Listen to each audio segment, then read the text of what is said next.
Photographers are much like earthworms. They aerate the soil. They often get eaten by birds. They're slimy, hairless. I'm not sure why I'm going to help them by answering 10 of their questions. Worm-ass freaks, but let's do it. All I want is the perfect camera. All I want is the perfect camera. So we're on the out of business Olympus.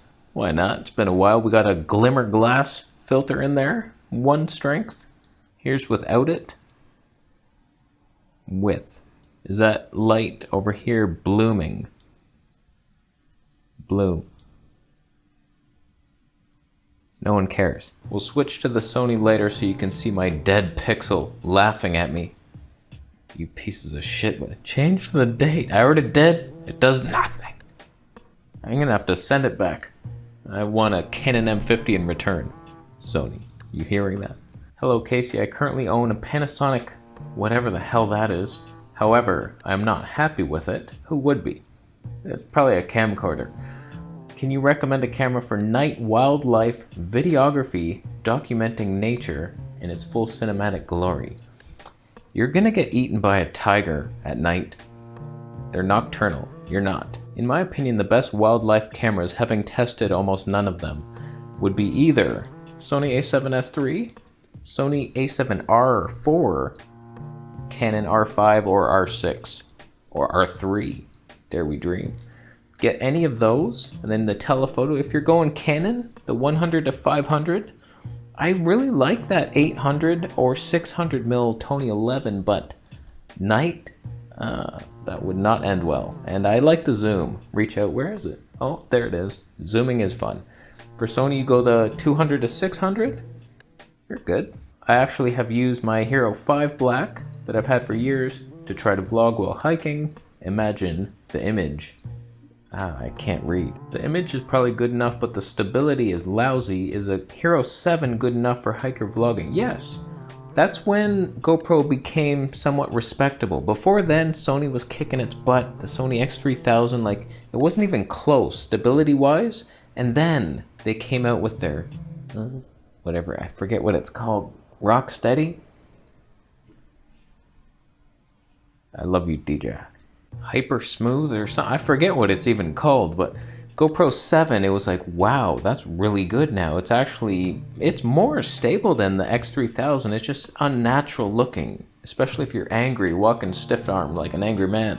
Everything but you is stable. The background completely solid as a rock, and then you're shaking within the scene. It's kind of weird, but yeah, Hero 7, here's the deal with GoPro. Everything is unreliable up to the 10. I think they finally fixed it. I've heard it overheats at times, but that's from people doing, oh look bro, 4K 120p overheated on my couch. Like, you'd never do it. I'm usually filming for like 3 minutes at a time, maybe, stop. If you're doing slow-mo, it's like 10 seconds. So like, I don't know if the overheating is legit or not, but Hero 10 is where I would go, but it's so expensive. Like, compared to the DJI, it's like 3 times the cost. So what the hell? Why the hell is my metering changing? Nothing's changing, it's a light. And I can't change ISO while recording on Olympus. Oh God, what dumpster cat wants this stupid camera? I'm gonna leave it on somebody's porch. But yes, the Hero 7 is good enough for you, too good most likely. I would go with the DJI instead because it's reliable, you get a little mic jack, boom. Hero 7 didn't have the media mods, so you're stuck with that. GoPro. Fisher boys. Action cameras, Fuji or ZV-1 for hiking.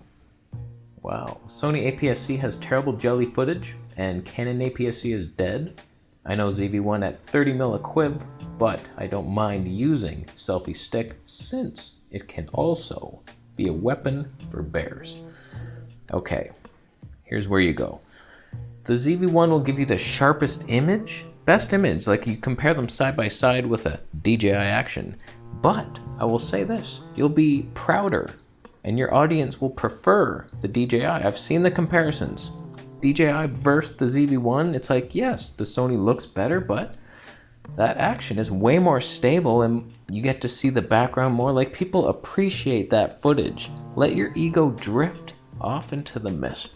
Because you don't need no blurry background for hiking. You're in nature. You want to see the forest. You see an eagle come swap down a hobbit, takes your hat, gives it to his baby. If you're going outside to film anything, like action cam's the easiest recommendation. Heard here. It's good. Wide image, stable, light, cheap.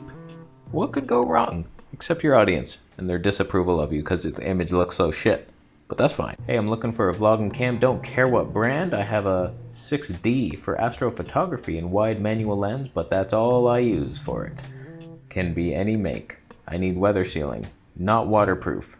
Flip screen, mic input, stabilization through the lens, or body, not fussed. Will be used for hiking and outdoor channel, but also small bits of wildlife, landscape photography. If you had a grandmother, I would ask her to bake a cake for me. I would leave it saying no. There's gluten in it. And then she'd be disappointed, take it out on you with a ruler. Yeah, see that? I sidestepped getting arrested to hurt you. So first let me say no camera is weatherproof once you put a mic in there. You have an open jack. Like kiss all that shit goodbye. Even the action cam, unless you use action cam audio, which is gonna suck, but if there's no wind and you put some wind muffs on it, you'll get around it. Point is, you should start with an action cam, spend very little money, build up a channel. Like, it doesn't take a big camera. Like, no one cares. In fact, like, if you're a small channel buying a big camera, you're out of the weight, scale, portions of life. I've decided I should read more. Because I don't know, I only know like 11 words, and it's tough. It's tough to say what's on my mind. It's tough to get this genius out when you only know like 11 words. It's hard. If I'm going outside hiking right now, I either bring the DJI Action, if I don't want any fuss, just a tiny camera, just whatever, the video's not that important. If I want more cinematic potential, I might just bring this and this lens, 12mm Tony 2. Long selfie stick is possible. Somewhat weather sealed, I doubt it. Not the lens, that's for sure. Little glimmer glass filter on there. Wow, is it working? I actually got that filter for the DJI 52mm. Can't wait to test that. Cinema Rs. You might even step your way up to a Canon RP. Full frame, but cheap. 16mm Tony 2.8. Digital stab only. Good luck with that. Just don't move much. Don't get chased by a bear and film it. I'm hoping that you can suggest a good wedding macro lens. I realize that glass is more important than the fucking name printed on the fucking body, you piece of shit. You didn't tell me what camera system you use. I ought to crack your mother in the neck. That got violent. What's the best lens for cameras? Can my camera have a lens on it?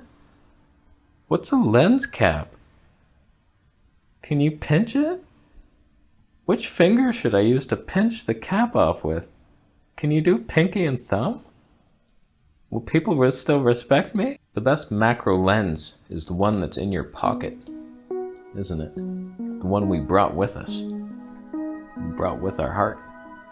I like the Sony 90mm macro. That thing's fantastic. I'm looking at it. It's too far to reach. I'd probably make mic noise if I tried to scratch it. Man, that thing is sharp. Stable, kind of, not really. Easy manual focus clutch. For other systems, like, I have no idea. Just look up whatever system you have, macro lens, stop bothering me. They're probably all great. All right, let's switch over to the Sony a7S Pixel Crusher. Same focal length, same aperture, both Tony 2. But will full frame glory be upon us? Next to me is a tiny-minded person with a tiny camera.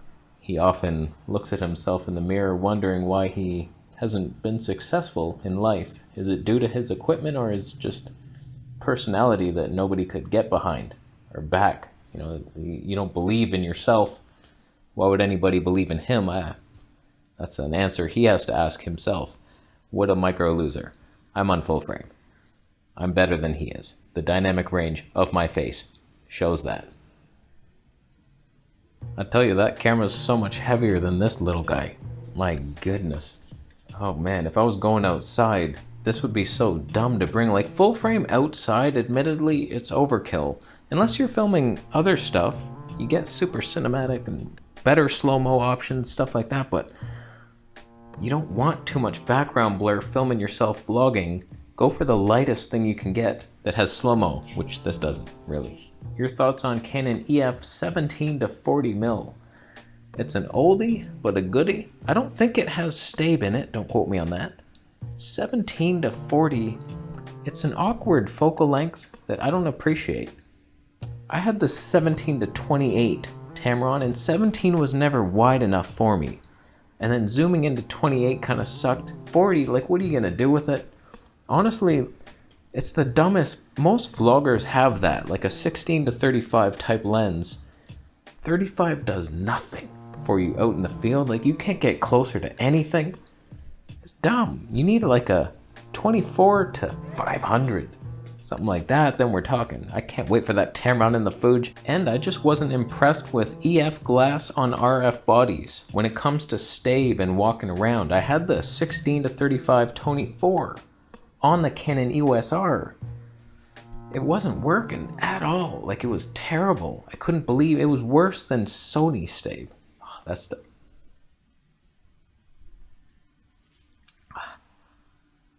Oh, that's worse than cough medicine. Get the new RF 16mm Tony 2.8. Most people get these zooms to go super wide. I bit my cheek. Ow, did you hear it? Am I bleeding? Ow, send help. You want the wide, and having the long, although I'll admit it, I will admit it. Somebody was sending?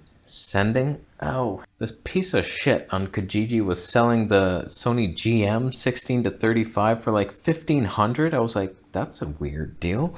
And I messaged him, said, I'm interested. Why are you selling it? Because that's a really good deal. And he was like, oh shit, sorry, my bad.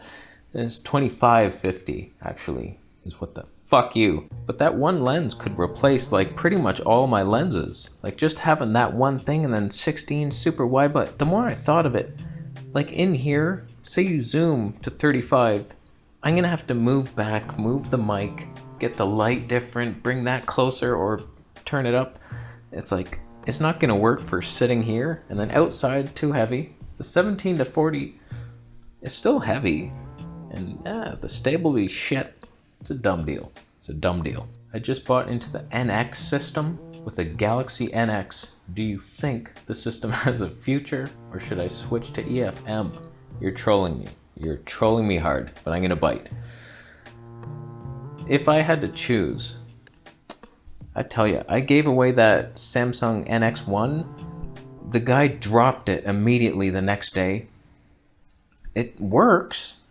It worked for a while, and now it's all like glitchy, and he's like, oh, what's going on with this glitchy? You dropped it from fucking 6 feet. Immediately, like before his first video, it was like, oh boy, I could have put it to such better use. Those Samsung cameras are magic though, like make no mistake about it, the sharpest 6K you'd ever seen in 2014. It was like the best image ever, but once I had the Sony a7 III, I realized it was irrelevant. But I'd rather have the EFM, if I'm being honest with you. Canon M6 Mark II with the Sigma 16mm Tony 1.4, it's over. It is over. I can't wait to have that. I'll never have it. All right, we got another question from a previous contestant. Olympus EM5 Mark III, EM1 Mark II, or Panasonic G95? Just from that, I'm going EM1 Mark II. Just because it has auto ISO in video. I think the EM5 III does, but you have to hack it somehow. It's weird. Like you have to go to photo mode and switch back. I don't know if you do that every time you turn the camera on or what, but EM1 II is the better camera for your scrub ass. Used. Hoping to future-proof a little. Listen, buddy. Olympus is basically out of business. Panasonic will soon follow them. Autofocus of a fucking tiger cat. And the colors of what? What kind of coloring book did they get in school? It was missing red. Thinking something a little better than the super bargain G85. Don't you insult my old camera. That's a bargain, all right. But it performed above its goods. I like the size of the EM5 III and the quality. Honestly, the Panasonic will have the better looking image, most likely, but I never liked the colors. The stabe was good, and if you tap the focus hack, you're good. G9 too expensive, even bigger than the G95. Yeah, that's the problem with Panasonic, is they're so big. They're heavyweight, full-frame cameras, basically, with a quarter of the performance and none of the autofocus, and the worst colors in the business. Good stave, though. Stave in the bank. And does it really offer much more? Like the G95 has log, where G9 doesn't. You have to pay extra, even more for it. Did you latch onto my hands, Sony? You never would. Was that your question? Good to hear your thoughts. Hoping to pull the trigger on something in about 6 weeks. Binge watching your vids, getting me through the thing. Fight, stand up. We went to a rally, we're taking our lockdowns out. Stand up, you piece of sheep. Honestly though, I don't feel like Olympus or Panasonic is future-proofing. I don't see good things from them in the future. I don't know what this EM1 new camera, the wow camera that's coming, who knows if it's a new company now. We have no idea what they're gonna do to it. I would lean Fuji for something like the SX10, very light, cheap. I don't know what lens you're gonna use on it. My heart is saying DJI action for you. Don't even worry about these mirrorless cams. It's a weird thing, carrying big mirrorless cameras outside. Although the image quality is 15 times better. Don't rule out the Canon RP with the 16mm combo. It's cheap, light. I don't know how the stave is gonna perform with just digital. It might be okay, but you only hand hold, you don't walk. So it might be perfect for you, full frame glory. Battery life of nothing. A little Kodak Panasonic ripoff battery. What is the best gear for filming birds under $2,000 USD? It should have 4K, 1080p slow-mo, and good background separation. 2,000 USD. Wow. I don't keep up to date with what the prices are, especially in America. I have no idea, but I'll just list a couple combos, and then you look up the price and see if you can afford it. Olympus EM1 2 used with the 75 to 300. Boom. That would be a decent combo. I wouldn't mind trying it. Fuji XS10 with the 70 to 300. That might get you just close enough. I think stable will be good. I think it will. Little zoom rocker. Don't even look at Panasonic. Their autofocus was so shit. Even though they have animal detect autofocus, the box was on it, but never was the actual image doing what the box said. Don't even look. You could go Sony a6400 with, I think they have a 70 to 350. Don't quote me on that. Something in that range. That'd be decent. All right, last question. Which do you prefer, ZV-1 or ZV-E10? Please help me to buy. I will help you down below with affiliate links. If it's me, ZV-1 all the way. Like the ZV-E10 is a laughable joke of a downgrade. Oh look, you can use different lenses. You can't use any with the 45% crop, so forget that life. You lose the best feature, 480 frames per second, 960. It's bigger, heavier, worse stable. What are you doing? More expensive. ZV-1 all the way, DJI action all the way twice. The E10, like, it's a good camera. It's just I get so irked when Sony markets these cameras as vlogging cameras but removes all stable and then giant crop every time. Every single time. It's either terrible stable or huge crop or both. It's so annoying. Even the ZV-1 has it. It's 32mm lens. Good luck with that. That's like nobody would do it. You can do it with like the longest selfie stick you ever see in your life, but you have to go to those lengths. It's not even on my radar. I've seen them cheap. $650 Canadian, almost pounced. Would not even recommend them to my worst enemy. Yeah, that's right. I'm gonna leave after you buy a Camera Conspiracies t-shirt and all the stuff down below. Clicking on links, that's my pastime. How about you? It's not. I'm gonna go. Do you agree with my advice? Of course you do. Or I'll delete your comment.